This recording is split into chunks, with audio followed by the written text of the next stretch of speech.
Sahabat Excellent, kita sudah masuk pada segmen terakhir dalam Emotional Inspiration. Dan masih bersama Anthony Dio Martin, kita masih banyak berbincang tentang bagaimana penerapan Emotional Inspiration itu sendiri.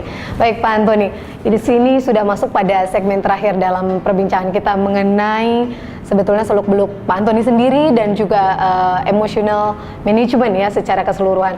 Penerapannya sendiri Pak Anthony dalam lingkungan kerja kita sebagai profesional terutama, bagaimana kita bisa menerapkan EQ kita agar jauh-jauh lebih baik dan cerdas emosi tadi Pak Anthony sampaikan. Ya, sahabat Excellence, memang penting sekali bagaimana caranya kita mulai sekarang sadar bahwa yang penting sebenarnya bukan cuma kemampuan teknis saja.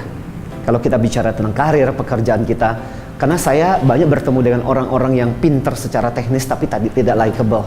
Saya masih ingat, saya pernah punya satu pengalaman baru-baru ini bertemu dengan seorang bapak, dan bapak ini cerita dengan wajah yang sangat-sangat kuyu. Dia berkata bahwa dia baru saja diturunkan posisinya, sempat memimpin secara nasional, regional, tapi akhirnya sekarang cuma memimpin satu unit. Dari cara berbicaranya, dia adalah orang yang sangat-sangat pandai.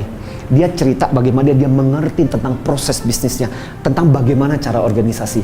Cuma ada satu hal yang saya perhatikan, cara berbicaranya tidak menyenangkan, dan mungkin itu juga yang dirasakan oleh pimpinannya.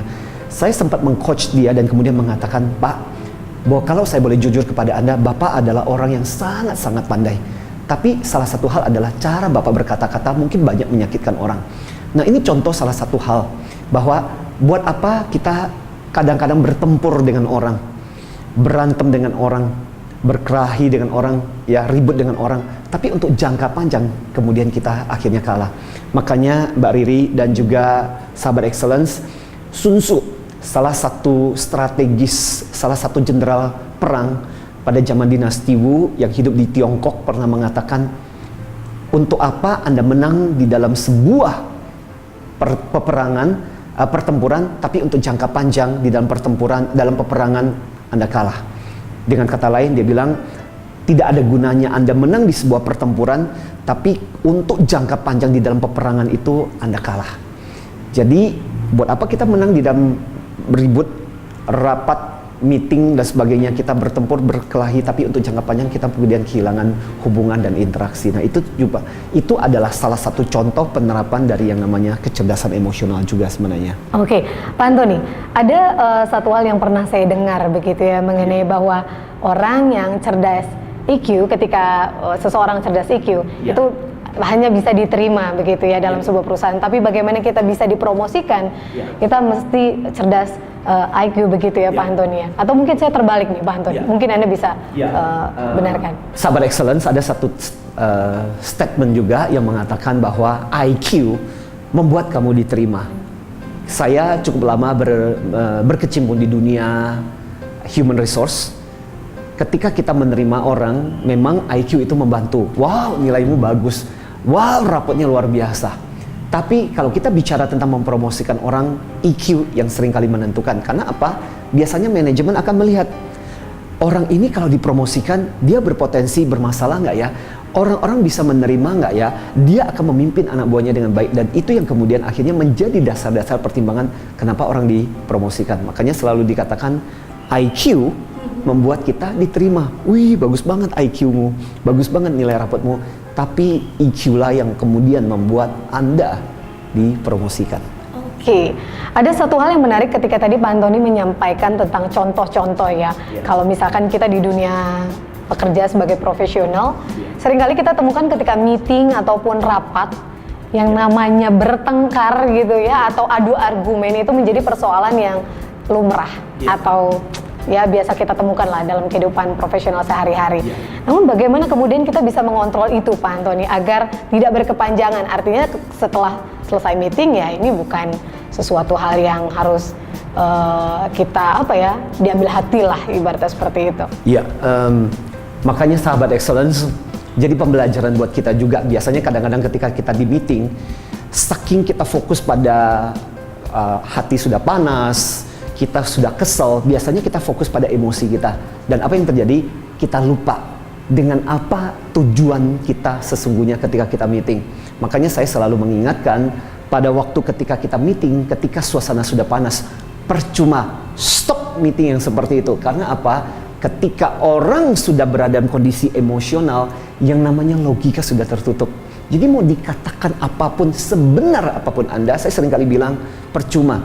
Emosi sudah menutup logika. Lebih baik kita stop, lebih baik kita tenangkan, lebih baik kita mengatakan kepada lawan bicara kita, hey kawan, kelihatannya kita sama-sama kelihatannya sudah ribut nih.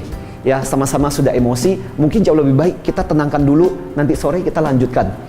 Atau pada saat ketika situasi seperti itu, ketika kita mulai meeting dan sebagainya, harus ada yang tetap berpikir jernih dan kemudian mengatakan, apa sih sebenarnya tujuan meeting kita? Tujuan adalah ada sesuatu yang lebih penting daripada sekedar emosi kita. Ini membuat kita untuk tetap bisa mengendalikan emosi kita secara cerdas, sahabat excellence. Baik, sahabat excellence, saya rasa Anda sudah semakin tahu sebetulnya seperti apa dan bagaimana aplikasi emotional management dalam kehidupan sehari-hari, bahkan dalam lingkungan pekerjaan. Tapi ada satu hal juga nih Pak Antoni yang perlu saya juga tanyakan, mungkin ini juga mewakili pertanyaan Anda.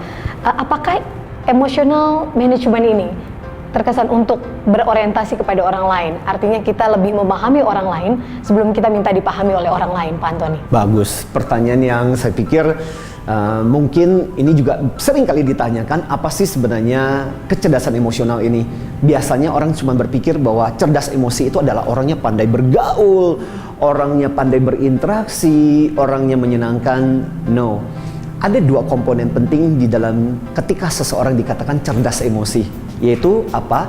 Satu, dia bisa mengelola dan menyadari dirinya dengan baik. Makanya ada dua komponen intrapersonal, sadar diri, manajemen diri. Bagian yang kedua adalah bagaimana dia berinteraksi dengan orang lain, bagaimana dia sadar dengan orang lain, berempati dengan orang lain, dan bagaimana dia membangun interaksi dengan orang lain.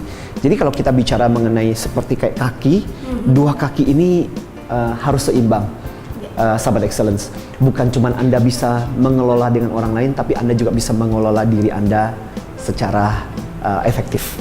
Itu yang membuat seseorang dikatakan cerdas secara emosional. Oke, mengelola diri sendiri dengan sangat efektif. Ya. Bagaimana agar kita menjadi seorang yang cerdas secara emosi.